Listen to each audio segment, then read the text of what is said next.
Welcome to the channel வெட்டி பேச்சு நல்லா போச்சு. இன்னைக்கு நம்ம பிக் பாஸ் சீசன் 9 19வது நாள் எபிசோடு தான் பார்க்க போறோம். எபிசோடுக்குள்ள போறதுக்கு முன்னாடி ஒரு சப்ஸ்கிரைப் பண்ணி விட்டுல. எபிசோட் ஆரம்பிக்கும் போது கனி வந்து சுபிக்ஷா கிட்ட பேசிட்டு இருக்காங்க. நானே தான் வந்து உனக்கு பேசினேன், வந்து நாமினேஷன் பாஸ் வந்து வேணும்னு சொல்லிட்டு உங்ககிட்ட டீல் வச்சுக்கிட்டேன். அப்புறமா வந்து வியானாக்கு நீ கொடுக்கறதா சரி அப்படின்னு உன் நிலைமைய புரிஞ்சுக்கிட்டு உனக்கு சங்கடம் கொடுக்க வேணான்ட்டு நானே தான் விளையிக்கிட்டேன் அப்படின்ற மாதிரி சொல்லிட்டு இருக்கும்போது நம்ம பார்வதி அந்த பக்கமா கிராஸ் ஆகுறாங்க.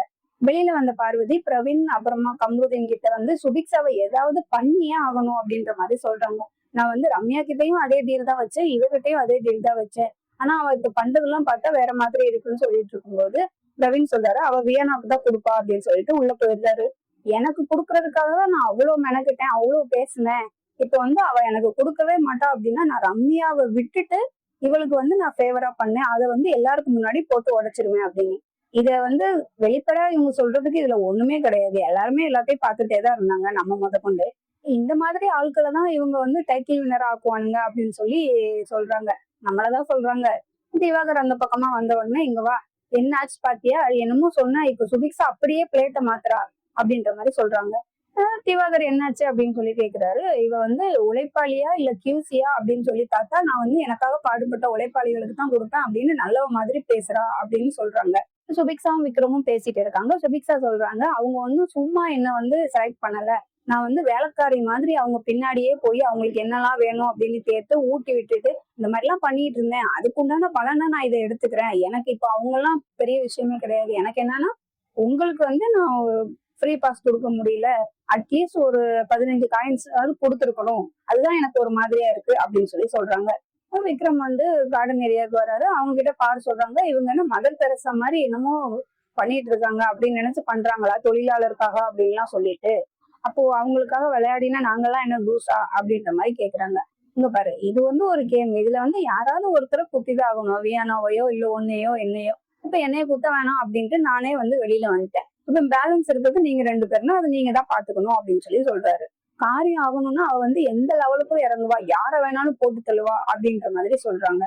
கம்ருதீன் வந்து விக்ரம் கிட்ட சொல்றாரு, இங்க பாருங்க லிட்ரலி எஃப்ஸ்டைலாம் வந்து இவளை அடிக்கிறதுக்கே வந்துட்டான் அப்படின்ற மாதிரி சொல்லும் போது உடனே பாரு ஆமா அதையெல்லாம் நான் தாங்கிக்கிட்டு, அப்புறமா அவங்க பாட்டில் எல்லாம் தூக்கி போட்டாங்க அதையும் நான் தாங்கிக்கிட்டு, உடஞ்ச பாட்டில் எல்லாம் இவளுக்காக நான் செலக்ட் பண்ணேன், இந்த மாதிரி எல்லாம் பண்ணிட்டா அப்படின்னு சொல்லி ஒரு வேர்ட் சொல்றாங்க. அதெல்லாம் நான் சொல்ல மாட்டேன், அதெல்லாம் சொன்னா எங்க அம்மா என்னை திட்டுவாங்க, அவ்வளவுதான். அப்போ அந்த வேர்ட் எல்லாம் சொல்லக்கூடாது. விக்ரம் சொல்றாரு வார்த்தை விடாத பாரு, நான் வந்து என்னன்னு பேசுறேன் அப்படின்னு சொல்லும் போது எப்படிங்க ஒருத்தவங்க மாதிரி நல்லவங்க மாதிரி அவ்வளவு இதுவா நடிக்க முடியும் அப்படின்னு சொல்லி, அதாவது இப்ப வந்து கம்ருதீன் கிட்ட வந்து கிளாஸ் போயிருப்பாங்க போல இருக்கு. வார்த்தையில மட்டும்தான் வந்து அழுகிற மாதிரி தெரியுது, பேசி அந்த இது இல்ல, கண்ணுல கண்ணீர் வரல, கண்ணு கலங்க கூட இல்ல. இவங்களால எப்படி வந்து சூப்பரா வந்து அழுகிற மாதிரி வேஷம் போட முடியுமோ அது மாதிரிதான் மத்தவங்களாலையும் முடியும், ஏன் முடியாது? கோவம் அப்படியே வந்து திவாகர் மேல தாவிடுச்சு. உன்னையும் நான் ஹேண்டில் பண்ணி தொலைக்கிறதுக்குள்ள அப்படின்ற மாதிரி சொல்லும் போது வினோத் வந்து சொல்றாரு பாவம் அந்த பொண்ணு, பொண்ணோட பாவம்லாம் வந்து உங்களை சும்மா விடாது அப்படின்ற மாதிரி சொல்றாரு. எவ்வளவு தடவை நான் ஹர்ட் ஆனேன், நீ பாத்தியா, உனக்கு அது தெரியுதா? உனக்கு உன் சோப்புக்காக மட்டும் நீ வந்து ஒண்ணு பண்ணிக்கிட்டல, எனக்காக ஏதாச்சும் ஒண்ணு பண்ணியா அப்படின்ற மாதிரி, எனக்காக கொஞ்சமாவது யோசிச்சியா அப்படின்ற மாதிரி கேக்குறாங்க. சோக்கா ராஜா பண்ண சோப்பு சொல்லி காமிச்சிட்டாலா, தங்கச்சி தங்கச்சின்னு கூடவே தெரிஞ்சியா? அதாவது திவாகர் பண்ணதை பார்த்து மத்தவங்க ஒண்ணு நினைக்கிறது ஒரு பக்கம் இருக்கட்டும், கூடவே இருந்திய செவ்வால நீயே இப்படி சொல்லலாமா அப்படின்ற மாதிரி இத்தனை நாளா அவங்க கூடயே டிராவல் பண்ண பார்வதியே வந்து அவரை வேற மாதிரிதான் வந்து ப்ரொஜெக்ட் பண்றாங்க. இப்பவாவது திவாகர் வந்து இத புரிஞ்சுப்பாரா, இது வந்து சரியில்லை அப்படின்னு இதுல விட்டு விலகி வெளியில வந்து தப்பிச்சிருவாரா அப்படின்றது இன்னும் நமக்கு கன்ஃபார்மா தெரியல. அடுத்தடுத்த நாள்லதான் அவர் வந்து என்ன மாதிரியான முடிவுகள் எடுக்க போறாரு அப்படின்றத பார்க்க முடியும். அவங்க இந்த மாதிரி வந்து திவாகருக்கு ஒரு சோக்கு பட்டம் கொடுத்துட்டு இருக்கும் போதே வந்து இடையில வினோத் வந்து சொல்றாரு ஆமா ஆமா எப்ப பார்த்தாலும் கேமரா கேமரா கேமரா, பொண்ணு பொண்ணு பொண்ணு ரீல்ஸ் அப்படின்ட்டே வந்து பண்ணிட்டு இருந்தான் அப்படின்னு சொல்லி சொல்றாங்க. எல்லாரும் வந்து என்னதான் வந்து முதுகுல குத்துறாங்க அப்படின்னு சொல்லி சொல்றாங்க. ஆமா பண்ற வேலை அப்படித்தானே இருக்கு. நீ என்ன என்ன குடுத்தியோ அதுதானே உனக்கு திரும்பி வரும். கரெக்டு தானே எல்லாரும் பண்றது. நம்ம பண்றது எல்லாமே வந்து தப்பான விஷயம். அப்ப நமக்கு மட்டும் என்ன கிடைக்கும்? எப்பா நீ இருக்கிய நீ போன அப்படின்ற மாதிரி பேசிட்டு என்ன வார்த்தை சொல்லணும்னு அவங்க யோசிக்கிறதுக்குள்ள அடுத்த வார்த்தை வினோத் வந்து எடுத்து கொடுக்குறாரு, நீ அவங்களுக்கு சப்போர்ட்டே பண்ணல அப்படின்னு சொல்லி. ஆமா நீ எனக்கு சப்போர்ட்டே பண்ணல அப்படின்னு பாருவும் சொல்றாங்க. உள்ள போன விக்ரம் வந்து சுபிக்ஷா கிட்ட சொல்றாங்க, உன்னை பத்தி தான் கேமே நடக்குது. அவ வந்து அழுதுட்டா. அழுதுட்டானா ஒப்பாரியே வச்சுட்டா. அந்த அளவுக்கு போய்கிட்டு இருக்கு. நீ எதுக்கும் ஒரு தடவை வந்து ரியானா கிட்ட கேளு. இந்த பாஸ் வந்து உனக்கு எந்த அளவுக்கு முக்கியம் அப்படின்னு சொல்லி கேளு அப்படின்னோடனே சுபிக்ஷா சொன்னாங்க, இல்ல நான் அவகிட்ட கேட்டுட்டேன். இப்ப நான் பார்வதிக்கு கொடுத்தா அது ரொம்ப அன்ஃபேரா விளையாடுற மாதிரி தெரியும் அப்படின்னு சொல்லி சொல்றாங்க. அப்ப நீ அவங்களுக்கு பண்ணது விளையாண்டது எல்லாமே வந்து இதுக்காகத்தான் அப்படின்ற மாதிரி ஆயிரும். அதனால அதை கொடுக்காத அப்படின்ற மாதிரி சொன்னாங்கன்னு சொல்றாங்க. கமருதீன் சொல்றாரு, இங்க பாரு யாரு இருந்தாலும் இல்லைனாலும் கடைசி வரைக்கும் நாங்க 2 பேரும் வந்து உண்மையா இருப்போம் அப்படின்னு சொல்லி சொல்றாங்க. அதுக்கு நீ உள்ள இருக்கணும்ல.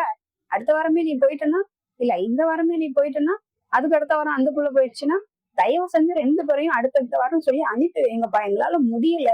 வினோத் வந்து திவாகர்கிட்ட சொல்றாங்க, இங்க பாருங்க மக்கள் சப்போர்ட் இருக்காங்கன்னு சொல்லி நீங்க இருக்காதீங்க சார். இந்த பொண்ணு வந்து இந்த பொண்ணோட அழுகையும் வந்து மக்கள் பார்த்துட்டு தான் இருக்காங்கன்னு சொன்ன உடனே, நீ பெரிய உள்ளாலங்கடி அப்படின்னு சொல்லி திவாகர் வினோத்தை பார்த்து சொல்றாரு.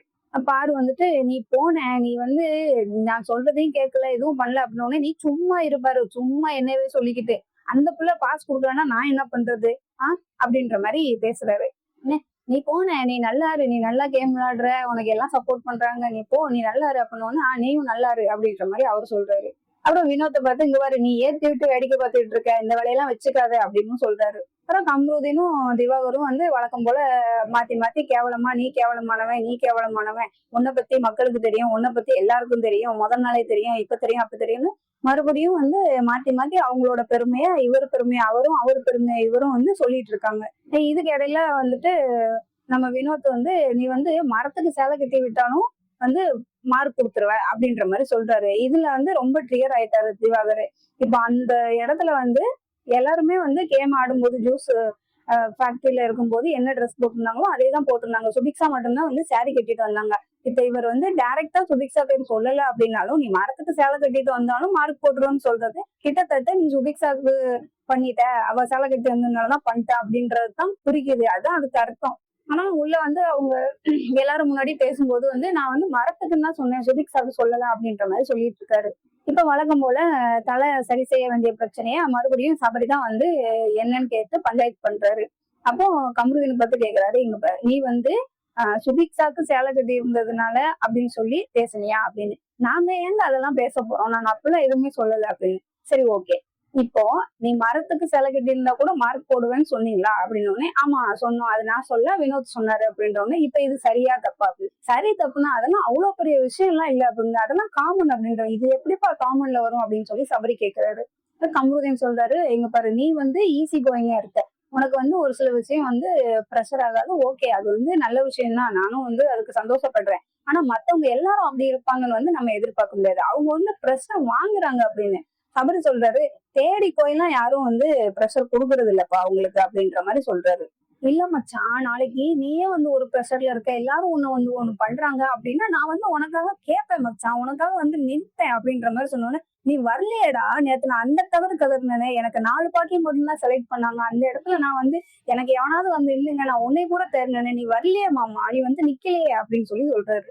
இப்ப சோஃபால வந்து கலை, அரோரா, கமருதீன் அப்புறமா திவாகர் வந்து நின்று பேசிட்டு இருக்காரு. திவாகர் வந்து அரோரா கிட்டையும் கலை கிட்டையும் சொல்றாரு, இவர் வந்து எனக்கு ஒரு ஆளே கிடையாதுன்னு, என்னோட படிப்புக்கு என்னோட இதுக்கு என்னோட பேக்ரவுண்டுக்கு நான் வந்து இங்கெல்லாம் வந்து கோபமா பண்ணி இது பண்ணோம்னா அது வந்து ரொம்ப இதுவா இருக்கும், நான் அதெல்லாம் பண்ண மாட்டேன் அப்படின்ற மாதிரி சொல்லிட்டு இருக்கும்போது, என்னதான் பேக்ரவுண்டா என்ன மிரட்டுறீங்களா அப்படின்ற மாதிரி கமருதீன் கேட்டுட்டு இருக்காரு. அவங்க அப்ப அரோரா சொன்னாங்க, அவங்க மிரட்டலாம் இல்லையா அந்த மாதிரி எல்லாம் சொல்லி, அப்புறம் பேக்ரவுண்ட் அது இதுன்னு ஏதோ பேசிட்டு இருக்கான் அப்படின்ற மாதிரி சொல்றாரு. உடனே கனியை கூப்பிட்டு சொல்றாங்க. கனி வந்து பாருங்க, கனி வந்து சொல்லும் போது இவங்க எக்ஸ்பிளைன் பண்ணதும் கனி சொல்றாங்க, எனக்கு புரிஞ்சிச்சு கமருதீன் அவர் வந்து நார்மலா சொன்னது வந்து நீங்க வந்து வேற மாதிரி கொண்டு போவீங்க, அது வேற மாதிரி இஷ்யூ ஆகும் பெருசாகும் அப்படின்ற மாதிரி சொல்லிட்டு இருக்காரு. இப்ப இவ்வளவு பெரிய விஷயம் போயிட்டு இருக்கு. ஆக்சுவலா இது வந்து ஒரு வீட்டுக்குள்ள நடக்கிற ஒரு கண்டென்ட் தான், ஒரு விஷயம் தான். சோ இதை வந்து நம்ம காமிச்சிட்டு இருக்காங்க. இத்தனை நாளும் வந்து யாருமே நிறைய பேசல போல இருக்கு, அதனாலதான் மட்டும்தான் பார்வதியை காமிச்சிட்டு இருந்தாங்க அப்படின்னு. இப்ப இவ்வளவு பெரிய கண்டென்ட் போயிட்டு தானே இருக்கு. இதுக்கு இடையிலையும் பார்வதி வந்து ஒரு வார்த்தை சொல்றாங்க, இவங்க கொடுக்குற அந்த பிச்சை பாஸ் வந்து எனக்கு தேவையே கிடையாது அப்படின்னு. இந்த வார்த்தையை அவங்க முதல்லயே சொல்லிட்டாங்க. ஆக்சுவலா அதை பதிவு பண்ணிட்டாங்க ஏற்கனவே. இப்போ இந்த விஷயம் போயிட்டு இருக்கும் போதும் இடையில இதை வந்து காட்டணும் அப்படின்னு என்ன அவசியம் இருக்கு? அப்ப நான் நினைச்சது கரெக்ட் தானே? பிக் பாஸ் டீம் தானே வந்து பார்வதிக்கு பிஆர். கேம் ஸ்டார்ட் பண்ணது என்னமோ அவங்கதான், நான் இல்லைன்னு சொல்லல. அதான் பண்ணி விட்டுட்டு அவங்கதான் ஒரு ஓரமா போய் உட்காந்து அழுதுட்டு இருக்காங்களே. இவங்க அந்த கேம ப்ளே பண்ணிட்டு இருக்கும்போது நீங்க இடையில சம்பந்தமே இல்லாம அவங்கள காட்டுறீங்க. எப்படி நீ அந்த வார்த்தையை சொல்லலாம்? நான் வந்து பிரச்சனை பண்ணுவேன், நீ வந்து ஒரு நேஷனல் டெலிவிஷன்ல வந்து நீ வந்து பேசிட்டு இருக்க பேக்ரவுண்ட் அது இதுன்னு அப்படின்ற மாதிரி கமருதீன் சொல்றாரு. ஏன் லவ் பத்தி, ஏன் பர்சனல் பத்தி நான் பேசினேன், அதை பேசினா உனக்கு என்ன? இப்ப நாளைக்கே நானும் அந்த பொண்ணும் கூட கல்யாணம் பண்ணிருப்போம், அந்த பொண்ணுக்கே பிரச்சனை இல்ல, நீ எதுக்கு உள்ள வர? நீ எனக்கு வந்து அப்ப நீ ஏன் என்னை கேள்வி கேட்கணும் அப்படின்ற மாதிரி அவர் பேசிட்டு இருக்காரு. எப்பயே வந்து பார்வை கூப்பிடுறாரு, மாதுளம்பழம் உரிச்சு கொடுங்க அப்படின்னு சொல்லிட்டு. இல்ல இல்ல இதை ஆனா பண்ண முடியாது, இது வந்து பர்சனல் ஒர்க். ஏமா நேத்து என்னமோ அவங்க வந்து சோஃபால ஜெய் ஜாண்டிக்கா உட்காந்துட்டு அப்படியே ஒரு மாதிரி திமுறா கூப்பிட்டாங்க, அதனாலதான் நான் அதை பண்ண மாட்டேன்னு சொன்னேன் அப்படின்னு சொன்னீங்க. இன்னைக்கு அவர் பொறுமையா எந்திரிச்சு வந்து தானே கேட்டாரு. இப்பவும் நான் பண்ண மாட்டேன், எப்ப கவனிச்சாலும் எந்த வேலையை சொன்னாலும் இதை நான் பண்ண மாட்டேன் பண்ண மாட்டேன். ஒரு பிரச்சனைய பண்ணாம அந்த வேலையை பண்ணதா சரித்திரமே கிடையாது. இவ்வளவு முரண்பாடா எந்த ரூல்ஸையும் மதிக்காம இவ்வளவு இது பண்ணிக்கிட்டு இருக்க இந்த பிள்ளைய வெறும் கண்டென்ட்டுக்காக மட்டுமே, கண்டென்ட் கொடுக்குறாங்க அப்படின்ற காரணத்துக்காக மட்டுமே பிக் பாஸ் இன்னும் உள்ள வச்சுட்டு இருக்காங்க. இல்ல எல்லாருமே நாங்க இந்த வேலையை வந்து பண்ணிருக்கோம், மாதுளம்பழம் உரிச்சு கொடுக்கறது, இந்த மாதிரியா அந்த ஃப்ரூட்ஸ் கட் பண்ணி கொடுக்கறது எல்லாருமே நாங்க பண்ணிருக்கோம், நீங்க மட்டும்தான் வந்து இதை பண்ண மாட்டீங்க. பிரவீன் நான் கூட பண்ணிருக்கேன் அப்படின்ற மாதிரி அவர் சொல்லிட்டு இருக்காரு. கெமியும் வந்து ஆமா அது உரிச்சு கட் பண்ணி கொடுக்கணும் அப்படின்னு தான் போட்டிருக்காங்க ரூல்ஸ்ல கூட அப்படின்னு சொல்லி சொல்றாங்க. இல்ல இல்ல இது நான் வந்து பண்ண மாட்டேன், இது எந்த கணக்குல வருது அப்படின்னா, பார்வதிக்கு எஃப்ஜேவை ஊட்டி விட சொல்லும் போது நீ பண்ணல இல்லையா, அந்த கணக்குல இது வருது, அதனால நான் வந்து பண்ண மாட்டேன் அப்படின்னு உடனே எஃப்ஜே கேக்குறாரு. அப்போ நான் உங்களுக்கு வந்து மாதுளம்பழம் உரிச்சு கொடுக்க சொன்னதும் உங்களுக்கு ஊட்டி விடாம விட்டதும் ரெண்டும் ஈக்குவலா சொல்றீங்க, இதுக்கும் அதுக்கும் ஒரே மாதிரி சொல்றீங்க அப்படியே? ஆமா அப்படின்ற மாதிரி பார்வதி சொல்றாங்க. பிக் பாஸ் வந்து இந்த வாரத்துல ஒர்ஸ்ட் பெர்ஃபார்மர் யாரு அப்படின்னு நீங்க செலக்ட் பண்ணணும்னு சொன்ன உடனே ஃபர்ஸ்ட் கனி வந்து சொல்றாங்க, பாரு தான் நான் சொல்றேன், பாரு வந்து பிரச்சனை மட்டும்தான் பண்றாங்க, அதை தவிர எதுவுமே பண்றது இல்ல, அப்புறம் பிக் பாஸ் ரூல்ஸ் எதுவுமே ஃபாலோ பண்றது இல்ல அப்படின்னு சொல்லி சொல்றாங்க. அப்புறம் கமருதீன் சொல்றாங்க, கமருதீன் வந்து சண்டை மட்டும்தான் பண்றாரு, அப்புறமா பாருக்கு எப்படி சப்போர்ட் பண்ணலாம் அப்படின்றது மட்டும்தான் அவர் யோசிச்சு அதை மட்டும்தான் பண்ணிட்டு இருக்காரு, வீட்டுக்குன்னு அவர் எந்த வேலையும் பண்ணல அப்படின்னு சொல்லி சொல்றாங்க. கலை வந்து வினோத்தை சொல்றாரு, வினோத் வந்து சண்டை மட்டும்தான் போடுறாரு, அப்புறம் உண்மையும் இல்ல அவர்கிட்ட அப்படின்ற மாதிரி சொல்லி விட்டுறாரு. இன்னொன்னு ஒரு நல்ல நண்பன் அப்படின்னா நண்பன் செய்யற தவற வந்து சொல்லி காட்டிடணும், அதாவது திருத்தணும். அப்போ அந்த வகையில வந்து பாரு வந்து கியூசில வந்து ஒருதலை பட்சமா இருந்தாங்க, சரியா பண்ணல, அதனால நான் பார்வை சொல்றேன் அப்படின்னு சொல்லி கலை சொல்றாரு. இப்போ இவங்க ரெண்டு பேரும் சொன்னதுதான் இருக்கிறதுல ஓரளவுக்கு பர்சனல் ரீசன் இல்லாம பொதுப்படையா யோசிக்கிற மாதிரி இருந்தது. ஏன்னா இது வந்து நாமினேஷன் ப்ராசஸ் கிடையாது, ஒர்ஸ்ட் பெர்ஃபார்மர் யாரு அதை மட்டும் தான் கேட்டாங்க. இதை தவிர இதுக்கப்புறம் சொல்ல வந்து எல்லாருமே வந்து பர்சனலா அவங்களுக்கு இவங்களுக்கும் சண்டை இருக்கும், அதை மட்டும்தான் எடுத்து வச்சு பேசினாங்க. ஒருவேளை பிக் பாஸ் வந்து இது ஒர்ஸ்ட் பெர்ஃபார்மர்னு சொன்னது அவங்களுக்கு சரியா காதுல விழலையோ. பாரு வராங்க, பாருவை பத்தி தான் நம்ம சொல்லவே தேவையில்லையே. பாருக்கு வந்து எப்படி அந்த சோஃபால இருந்து அவங்களுக்கு முன்னாடி வந்து சொல்றதுக்கு வரைக்கும் ஒரு டைம் இருக்கும்ல, அந்த இடப்பட்ட கேப்ல ஒருத்தன் அவரை வந்து சண்டை இழுத்துட்டா கூட அவங்களையும் அந்த செகண்டே வந்து ஒஸ்டாவோ இல்ல வந்து நாமினேஷனுக்காகவோ வந்து சொல்லிடுவாங்க. ஸோ அந்த வகையில இவங்க வந்து சுபிக்ஸாவை சொல்றாங்க, ஏன்னா பாஸ் கொடுக்குறேன்னு சொல்லிட்டு அந்த பிள்ளை ஏமாத்திச்சுன்னு சொல்ல முடியாது, அவங்கள பொறுத்த அளவுக்கும் ஏமாத்திடுச்சு, ஆனா அந்த பிள்ளைய பொறுத்த அளவுக்கும் அது நியாயமா தான் இருக்கு. பட் இவங்க வந்து சுபிக்ஸா சொல்றாங்க. அப்புறமா கனியும் சொல்றாங்க, ஊருக்கே வந்து நீதி சொல்ற தலை எனக்கு மட்டும் நியாயத்தை சொல்லாம தவறிட்டாங்க அப்படின்ற மாதிரி சொல்லி முடிச்சுட்டு போய் உட்கார போகும்போது பிக் பாஸ் பார்வதி கனி வந்து நெக்ஸ்ட் வீக் தலை போட்டியில விளையாடுறதுக்கு வந்து நாமினேட் ஆயிருக்காங்க, அதனால நீங்க அவங்களெல்லாம் சொல்ல முடியாதுமா, இத்தனை நாள் இந்த வீட்டுக்குள்ள இருக்க இந்த விஷயம் கூட தெரியலையா அப்படின்ற மாதிரி கேக்குறாரு. ஓ என்ன பிக் பாஸ் இப்படியா வாயை தட்டி போட்டீங்களே அப்படின்னு சொல்லிட்டு பிக் பாஸ் கனியை வந்து ஒர்ஸ்ட் பெர்ஃபார்மர் செலக்ட் பண்ண நீங்க முடியாது, அவங்க பேரை சொல்ல முடியாதுன்னு சொன்ன உடனே வந்து எஃப்ஜே வந்து விசில் அடிச்சிட்டாரு, இதுதான் போடுறா இதுதான் சாக்கு அப்படின்னு சொல்லிட்டு. ஓ அப்படியா கனி சொல்ல முடியாதா அப்படின்னா நான் வந்து எஃப்ஜே கிட்ட போயிடுறேன் அப்படின்னு சொல்லிட்டு. எஃப்ஜே வந்து எப்படின்னா தனக்கு மட்டும்தான் டேலண்ட் இருக்கு, தனக்கு மட்டும்தான் எல்லாம் தெரியும் அப்படின்னு சொல்லி மத்தவங்க எல்லாரையும் ரொம்ப இழிவா பேசிட்டு இருக்கிறாரு இந்த வீட்டுக்குள்ள அப்படின்னு சொல்லி அவங்கள சொல்றாங்க. எனத்தோட தான் சேரும், எல்லா மட்டையும் ஒரே குட்டையில ஊர்ன மட்டை தான் அப்படின்னு நிரூபிக்கிற விதமா வந்து நம்ம கமருதீன் வந்து சேம் பர்சனல் காரணத்துக்காக மட்டும்தான் துஷார சொல்றாரு. அது வந்து அது சொல்றது கொஞ்சம் ரீசனபிளா சொல்லியிருந்தா கூட நமக்கு அந்த அளவுக்கு ஒன்றும் தெரிஞ்சிருக்காது. அது என்னன்னா அவருக்கு என்னமோ அது உண்மைதான், மேன் டு மேன் பேசும்போது ஒரு டிஸ்டன்ஸ் மெயின்டைன் பண்ணுமா. ஏன்னா இவர்கிட்ட வந்து பொண்ணுங்க மட்டும்தான் பக்கத்துல உட்காந்தோ தோல்ல சாஞ்சிட்டோ உட்காந்து பேசணும் கதை. இல்ல கதை பேசுறதோ என்னதான் இருந்தாலும் பொண்ணுங்க மட்டும்தான் நெருங்கி வந்து பேசணும். மேன் டு மேன் டிஸ்டன்ஸ் போ தள்ளிப்போ அப்படின்ற மாதிரி தானே இருக்கணும். இந்த பையன் அந்த அப்படி இல்ல. ரொம்ப தெனாவட்டா ரொம்ப பக்கத்துல வந்து நின்னுகிட்டு ஒரு மாதிரி நான் அப்படிதான் நிப்பேன் அப்படின்ற மாதிரி பேசிட்டு இருக்கான். இன்னும் அவன் வளரல அப்படின்றது அதை காட்டுது அப்படின்னு சொல்றாரு. நான் ரெஸ்ட் ரூம் போவேன், நீ என்ன பின்னாடியே வருவியோ அப்படின்னு சொன்னா, ஆமா நான் வருவேன் அப்படின்னு சொல்லி அங்க வந்து நிக்கிறான். இது வந்து என்ன மாதிரியான ஒரு வளர்ப்புல இவன் வந்திருக்கான் அப்படின்றது எனக்கு தெரியல அப்படின்ற மாதிரி ஒரு விதமா பேசிட்டாரு. பட் இதுக்கு வந்து துஷார் பெருசா ரியாக்ட் பண்ணல. இவன் வந்து இந்த மாதிரி ஒரு ஆள் தான் அப்படின்னு அவருக்கு நேத்து பேசும்போதே தெரிஞ்சிச்சு போல இருக்கு. பெருசா கண்டுக்கல. அது மட்டும் இல்லாம ஒரு மென்னா எனக்கே நடக்கும் போதே ஒரு மாதிரி இருந்தது. இது ஒரு பொண்ணுக்கு நடந்தா எப்படி இருக்கும் அப்படின்ற மாதிரி நான் யோசிச்சேன். அதையும் ஆறுக்கும் பண்ணுனாரு அப்படின்ற மாதிரி சொன்ன உடனே அங்க வந்து ஒருத்தர் தன்னோட கருத்தை வைக்கும் போது யாருமே குறுக்க பேசக்கூடாது அப்படின்றது ஒரு மேனஸ் தான். பட் இருந்தாலும் அதையும் தாண்டி இவர் வந்து பேசுறது சரியில்லை அப்படின்னு சொல்லி திவாகர் வந்து இப்ப தப்பான பதிவுல நீங்க பண்ணக்கூடாது அப்படின்னு சொல்றாரு. இவ்வளவும் பேசிட்டு கடைசியா கமருதீன் வந்து சொல்றாரு, நான் வந்து மக்களை வந்து நம்புறேன், மக்கள் வந்து என்ன ஓட்டு போட்டு இருக்க வைப்பாங்க, எனக்கு அவங்க மேல நம்பிக்கை இருக்கு அப்படின்ற மாதிரி சொல்றாரு. எந்த நம்பிக்கையில பாருங்க மக்களே, உங்களாலதான் இப்படிப்பட்ட ஆளுகள்லாம் வந்து உங்க பேரை சொல்லிட்டு உட்காந்துட்டு இருக்காங்க உள்ள. ஏன்னா போன வாரம் நீங்க அவங்களை வெளியில அனுப்பல. அந்த ஒரே ரீசனுக்காக தான் வந்து அப்ப நம்ம கரெக்டா தான் பண்ணிட்டு இருக்கோம், நம்ம கரெக்டா தான் விளையாடிட்டு இருக்கோம், நம்ம பண்றதுதான் சரி, நம்ம பண்றது அவங்களுக்கு பிடிச்சிருக்கு அப்படின்ற மாதிரி நினைச்சு இவர் இன்னும் ஜாஸ்தி தான் பண்ணிட்டு இருக்காரு. இவருக்கு சரியான பதிலடி வந்து மக்களாகிய நீங்கள் தான் கொடுக்க முடியும். யாரு சொன்னாலும் கேட்கிற மாதிரி தெரியல. சுபிக்ஷா வந்து பேச வராங்க. கமருதீனும் பார்வதியும் அவங்கள வந்து பேசவே விடல. அவங்க என்ன பேசினாலும் வந்து குறுக்க பேசிட்டே இருக்காங்க. பட் அவங்க வந்து எல்லாரும் சொன்ன ரீசன் தான் இவங்க 2 பேருக்கும் சொல்றாங்க. அப்புறமா விக்ரம் வராரு. விக்ரம் வந்து சொல்றாரு, ஆதிரியை சொல்றாரு, என்னதான் இருந்தாலும் நீ வந்து அந்த பாட்டில தூக்கி எரிஞ்சுட்டு போனது வந்து தவறான செயல். அதுக்காக நான் உனக்கு ஒர்ஸ்ட் பெர்ஃபார்மர் கொடுக்குறேன். அப்புறமா பார்வதிக்கு கொடுக்குறேன். பார்வதி வந்து நெகட்டிவிட்டி மட்டுமே காமிச்சு ஒரு விஷயம் பண்ணிட்டு இருக்காங்க. கொஞ்சம் கிரியேட்டிவா பண்ணா நல்லா இருக்கும் அப்படின்ற மாதிரி சொல்றாரு. அடுத்து வினோத் வர்றாரு. அவரு நம்ம கோட்டை குமார் வாட்டர்மெலன் தான் சொல்றேன் அப்படின்ற மாதிரி சொல்றாரு. அவர் ஸ்டார்ட் பண்ண விதம் என்னவோ தப்பா இருக்கலாம். பட் அவர் சொன்ன ரீசன் வந்து ஒஸ்ட் பெர்ஃபார்மருக்கு கரெக்டான ரீசன். மத்தவங்கள மாதிரி பர்சனலா சொன்ன மாதிரி தெரியல. அது என்ன ரீசன் அப்படின்னா, அவர் காலைல எந்திரிச்சு நேரா கிச்சனுக்கு போவாரு, தோசை ஊத்துறாங்களா பாப்பாரு, அப்புறமா போய் குளிச்சுட்டு வந்து சாப்பிட்டுட்டு ரீல்ஸ் பண்ணுவாரு. இந்த வீட்டுக்கு வந்ததுல இருந்து அதிகபட்சமா அவர் அந்த இதை மட்டும்தான் பண்ணிட்டு இருக்கிறாரு. அதனால நான் சொல்றேன் அப்படின்னு சொல்லி ஒரு ரீசனான பாயிண்ட் தான் வச்சாரு. எஃப்ஜே வந்து ஆதிரிய சொல்றாரு. ரீசன் என்ன அப்படின்னா, இப்ப வந்து பாருக்கு மேல இருக்க பயத்தினால வந்து யாரும் அவங்க கிட்ட போகாம ஸ்டாப் பண்ணிட்டுலாம் இருக்குல்ல. அது வந்து எவன் சொன்னாலும் கேட்காத ஒரு ஜென்மம், திருந்தாத ஒரு ஜென்மம், அவங்க கிட்ட வந்து எதுக்கு வச்சுக்கணும் அப்படின்னு கண்டுக்காம நாங்க விட்டுருக்கோம் அப்படின்னு சொல்லி ஒரு பாயிண்ட்டுக்கு மேல யாருமே அவங்க பக்கம் போறது இல்ல.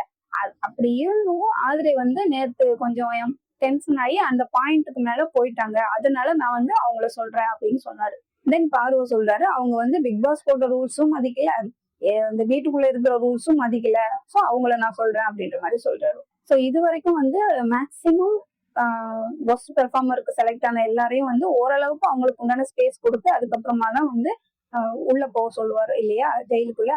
பட் இப்ப வந்து செலக்ட் பண்ணிருக்கக்கூடிய ஆளுங்க வந்து அந்த மாதிரி கொஞ்ச நேரம் விட்டா கூட வந்து மறுபடியும் வீப்பை ரெண்டாக்கி அதுக்கப்புறம் அவங்களுக்கு உண்டான ஒரு இதை உருவாக்கிடுவாங்க அப்படின்ற மாதிரி யோசிச்சாரா என்னன்னு தெரியல. பாரு கமருதீன் 2 பேரும் வந்து இப்போ உடனே உங்க ட்ரெஸ் எல்லாம் மாட்டிக்கிட்டு நீங்க ஜெயிலுக்கு போயிடணும் அப்படின்ற மாதிரி சொல்லிட்டாரு.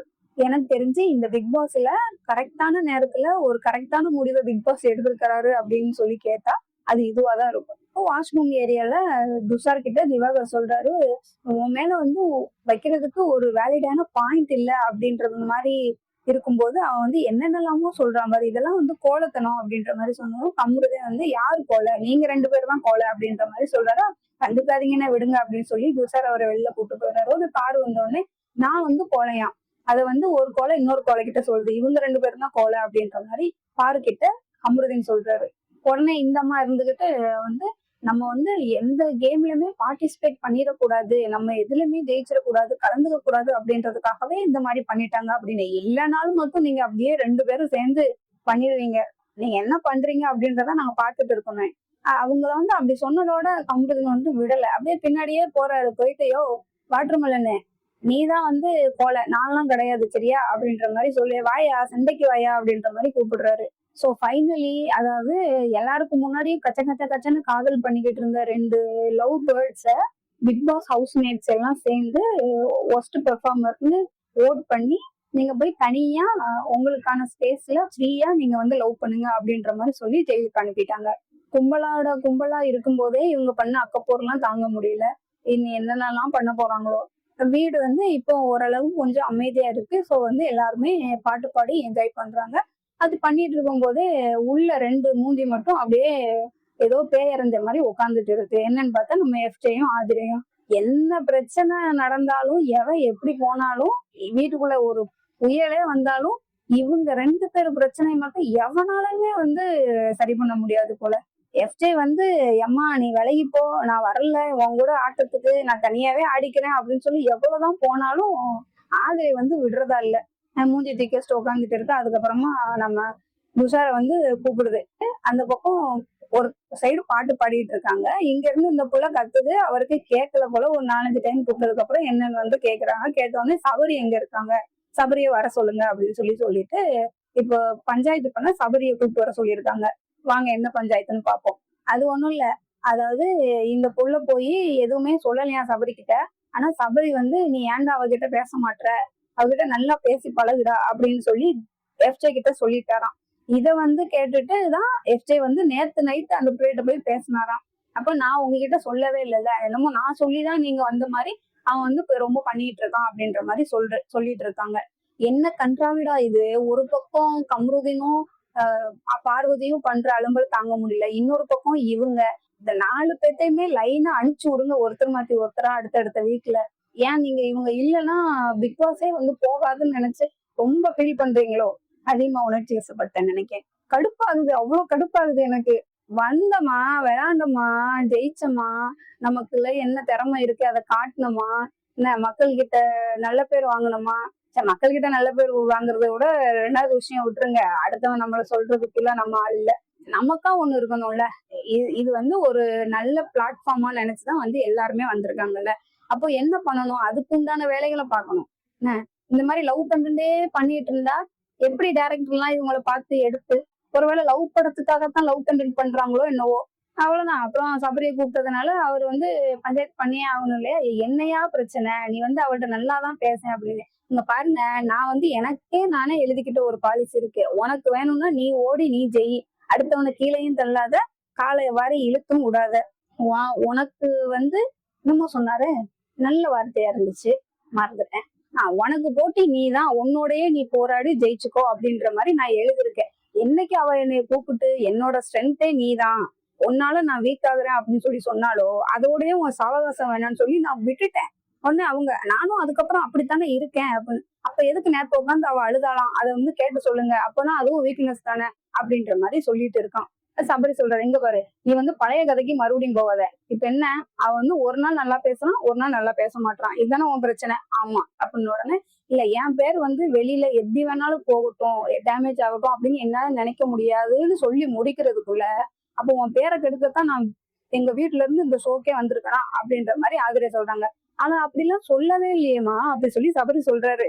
இப்ப அவன் சொன்னதுக்கு அப்ப என்ன அர்த்தம், என் பேர் வெளியில வந்து கெடக்கூடாது அப்படின்னா அப்ப நான் தானே கெடுக்கிறேன்னு அர்த்தம் அப்படின்னு சொல்றாங்க. அது அவன் சொல்றதுக்குள்ள உனக்கே தெரிய வேணாமா, அவன் தான் அவ்வளவு விலகி போறானே.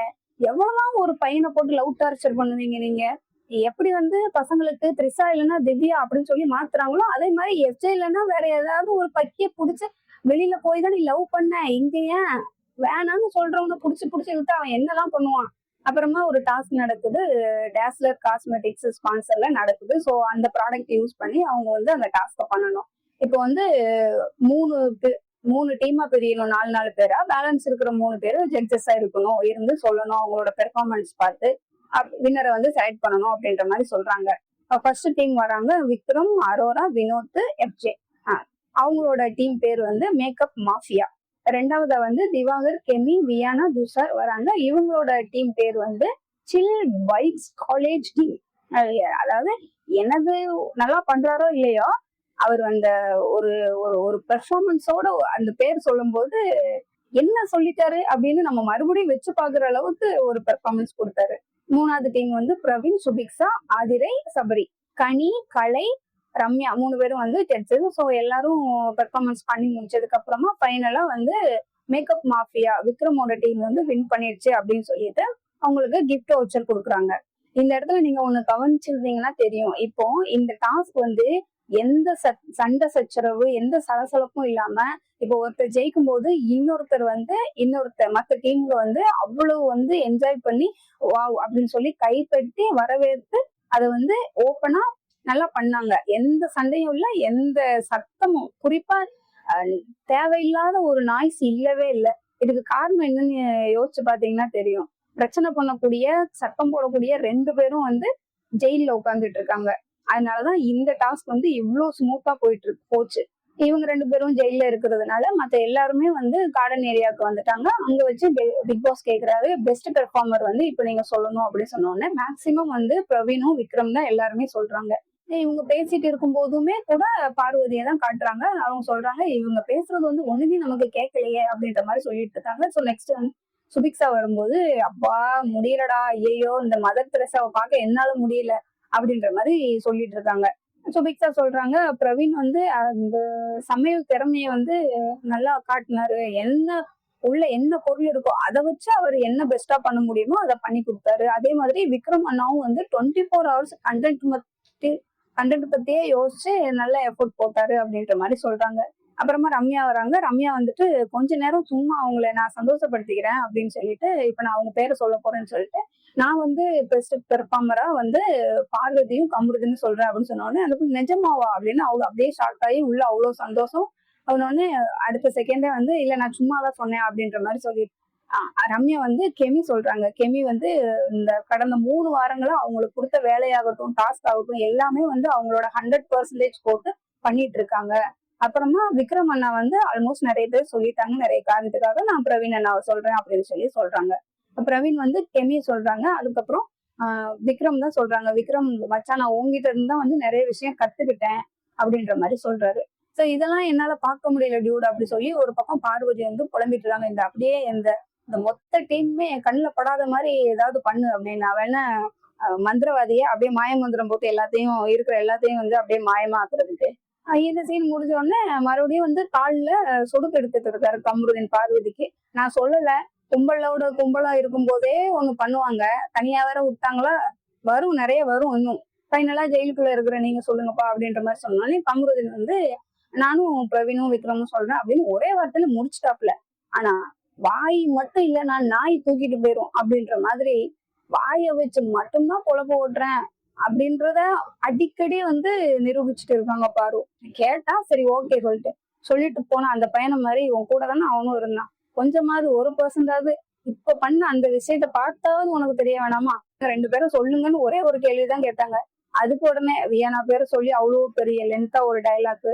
அதுக்கப்புறமா பிரவீன் சொல்லிட்டு யாருமே அந்த குக்கிங் டீமே இல்லைன்னாலும் எல்லாருக்கும் வந்து வயிறு நிறையணும் அப்படின்னு நினைக்கிற ஒரு மனுஷன், அந்த மாதிரிதான் அவர் வேலை பார்த்தாரு அப்படின்ற மாதிரி சொல்றாங்க. ஃபைனலா விக்ரமும் பிரவீனும் வந்து செலக்ட் ஆனதுனால நெக்ஸ்ட் வீக் வந்து தலை போட்டிக்கு நீங்க 2 பேரும் போட்டிடலாம் அப்படின்ற மாதிரி பிக் பாஸ் சொல்றாரு. வினோத் வந்து ஜெயில் பக்கம் வந்த உடனே பார்வதி கேக்குறாங்க, இப்போ என்ன திவாகருக்கு ஏதாவது பண்ணாங்களா அந்த ஸ்டாருக்கு அப்படின்ற மாதிரி கேட்ட உடனே இல்ல புட்டி பாம்பா அடங்கி இருக்காரு, இருக்கிற இடமே தெரியல அப்படின்னு சொன்ன உடனே கமருதீன் சொல்றாரு, இவ இங்க வந்துட்டால இதுக்கப்புறம் வந்து அவரை பார்த்து ஆளே இருக்காரு. ஆமா அவர் 6 மாசம் பச்சை புள்ள, என்ன பக்கத்துல உட்காந்து ஒரு ஆள் வந்து பாத்துக்கிட்டே இருக்கணும், ஏன் இத்தனை நாள் அவரை பாத்துக்க தெரிஞ்சவருக்கு இனிமேலும் பார்க்க தெரியாதா?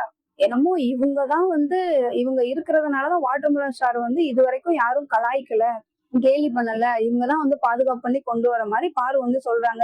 நான் வந்து அவங்கள எதாவது சொல்லுவாங்க எல்லாரும் அப்படின்ட்டுதான் ஒரு 1.5 வீக்கா 2 வீக்கா நான் வந்து அவர் கூடயே டிராவல் பண்ணேன். அதுக்கு அவர் வச்சாரு பாருங்க ஒரு ஆப்பு, இனிமே நான் அவர் பக்கமே போக மாட்டேன் அப்படின்ற மாதிரி சொல்றாங்க. கமருதீன் சொல்றாரு, கொஞ்ச நாளைக்கு அப்படி இரு, நான் அப்பதான் வந்து அருமை தெரியும் அப்படின்ற மாதிரி சொல்லிட்டு நானும் இனிமே வந்து கொஞ்சம் அமைதியா இருக்கலாம்னு பாக்கேன் அப்படின்ற மாதிரி சொன்ன உடனே இல்ல அதே இப்படி நீ அமைதி ஆயிட்டேன்னா இந்த வீட்டுல சண்டை போட்டுட்டு இருக்கதே நீ நானும் மட்டும்தான், இப்ப நீயும் அமைதி ஆயிட்டுனா நான் மட்டும்தான் வில்லியா தெரியுவேன், எனக்கு ஒரு வில்லனும் வேணும், நீ வந்து அப்படிலாம் இருக்காத, பார்க்க நல்லாவே இருக்காது அப்படின்ற மாதிரி சொல்றாங்க. விக்ரம் வந்து சுபிக்ஷா கிட்ட சொல்லிட்டு இருக்கிறாரு, பார்வதிக்கு வந்து நீ பாஸ் கொடுத்துருந்த அப்படின்னா எல்லாரும் காண்டா இருப்பாங்க, ஆனா என்ன பண்றது, அதுதானே கேம். அவ என்ன கூடவா மூஞ்சிக்கு நேரம் ஆன் கேமரால சொல்றா, துப்புரா, கிரியேட்டிவா முதுகுல குத்துவேன் இப்படிலாம் சொல்லிட்டு இருக்கா. ஆனா எனக்கு கொஞ்சம் கஷ்டமா தான் இருக்கு. ஆனா என்ன பண்றது, அதானே கேம் அப்படின்ற மாதிரி சொல்லிட்டு இருக்காரு. கலை துஷார் சுபிக்ஷா பேசிட்டு இருக்காங்க. பேசும்போது கலை சொல்றாரு, அவங்க வந்து கியூசி பண்றேன்னு சொல்லிட்டு ஒரு ஜட்ஜ்மெண்ட் பண்ணாங்க பாரு, நான் என் வாழ்க்கையில அந்த மாதிரி ஒரு ஜட்ஜ்மெண்ட் நான் பார்த்ததே கிடையாது அப்படின்ற மாதிரி சொல்றாங்க.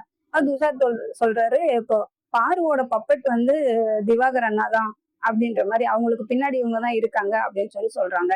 சுபிக்ஷா சொல்றாங்க, நான் வந்து பார்வை ஏமாத்தினேன் அப்படின்னு நான் நினைக்கவே இல்லை. இப்போ எனக்கு ஹெல்ப் பண்ணி வியானாவும் விக்ரம் அண்ணாவும் சப்போர்ட் பண்ணது, அவங்க போட்ட எஃபோர்ட் எங்க இருக்கு, இவங்க வந்து கியூசியா பண்ண எஃபோர்ட் எங்க இருக்கு, அதுக்கு பதிலா வந்து நான் வந்து அவங்களுக்கு சேவை செஞ்சேன். பிக் பாஸ்லயே சொல்லிட்டாங்க, ரூல்ஸ்லயே சொல்லிட்டாங்க, எப்படினாலும் நீங்க ஐஸ் வச்சு வாங்கிக்கலாம் அப்படின்னு. அந்த வேலையை தான் நான் பார்த்தேன், அதுக்கான இதுதான் இது. சோ எனக்கு அந்த மாதிரிலாம் தோணல. நான் அவங்கள பாப்பேனா இல்ல இவங்கள பாப்பேனா, என்னோட தொழிலாளி தானே எனக்கு முக்கியம், நான் அவங்களுக்கு தானே கொடுக்கணும், அது எப்படி ஈஸியா அவங்க வந்து கேட்பாங்க அப்படின்ற மாதிரி சொல்லிட்டு இருக்கிறாங்க. சோ இன்னைக்கு இதோட இந்த எபிசோடு முடியுது. மீண்டும் அடுத்த எபிசோடில் நாளை உங்களை சந்திக்கிறேன். அதுவரை உங்களிடமிருந்து விடைபெறுவது உங்கள் நான். சோ அவ்வளவுதான் மக்களே, இந்த வீடியோ பிடிச்சிருந்தா லைக் பண்ணுங்க, சப்ஸ்கிரைப் பண்ணுங்க, கமெண்ட் பண்ணுங்க, ஷேர் பண்ணுங்க.